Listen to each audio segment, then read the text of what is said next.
कामयाबी का राज, कामयाबी का राज, कामयाबी का राज, द की ऑफ सक्सेस।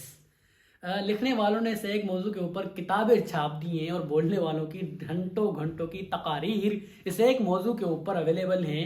लेकिन वेट अ सेकेंड, क्या आपको नहीं पता कि कामयाबी का राज क्या होता है? एक ऐसा शख्स जिसके लिए कामयाबी उसको उसका वेट लॉस करना है, उसको अपना वजन कम करना है, क्या उसको नहीं पता कि वो अपनी कामयाबी को कैसे अचीव कर सकता है? एक ऐसा बंदा जिसने एग्जाम में टॉप करना है, अच्छे नंबर्स उठाने के, उसको नहीं पता कि उसने कामयाब कैसे होना है। ज़ाहिरी बात है, उसको अपना सिलेबस कवर करना चाहिए, अपनी बुक्स का, अपने करिकुलम का मुताला करना चाहिए, तभी वो एग्जाम में टॉप करेगा।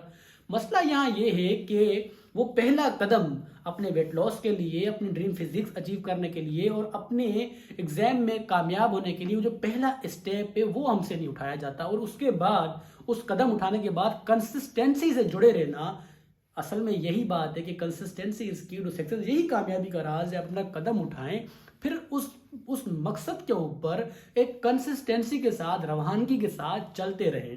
फिर उस कामयाबी के लिए कुछ उसूल और ज़ाब्ते होते हैं। अगर आप उन उसूल और ज़ाब्तों को सीख लें, उनको जान लें और आपको मालूम हो जाए कि किस फील्ड में कामयाब होने के लिए कौन से रूल्स एंड रेगुलेशन अप्लाई होते हैं और किस फील्ड को, किस गोल को अचीव करने के लिए क्या उसूल चाहिए, तो आप कामयाब हो जाते हैं।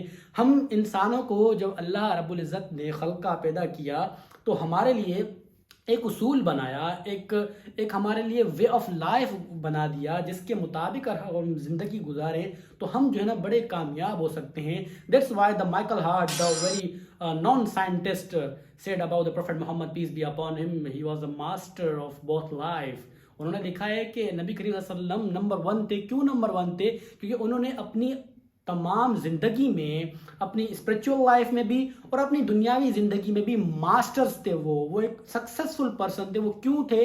वो अल्लाह रब्बुल इज़्ज़त के उन बनाए हुए उसूलों के मुताबिक अपनी ज़िंदगी गुजारते थे। क्या है वो उसूल, क्या है वो रूल्स एंड रेगुलेशन? हम सब के पास मौजूद है वो रूल्स एंड रेगुलेशन।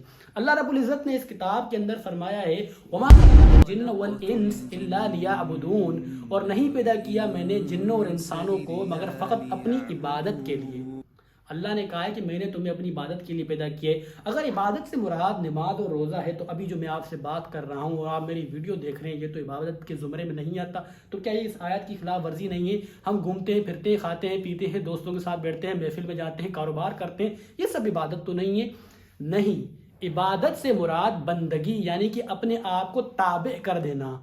मैं बोल रहा हूँ, मैं खा रहा हूँ, मैं पी रहा हूँ, मैं कारोबार कर रहा हूँ, मेरी दोस्तियाँ हैं, मेरी गुफ्तार है, मेरा वे ऑफ टॉकिंग है, मेरा बिजनेस है, वो तमाम के तमाम अल्लाह रब्बुल इज़्ज़त की मर्ज़ी के मुताबिक होने चाहिए। उसकी बंदगी में रहते हुए जो उसूल और ज़ाब्ते अल्लाह ने बताए हैं उसके मुताबिक हों तो वो इंसान कामयाब हो जाता है। कामयाबी की बहुत सारी अक़साम हैं।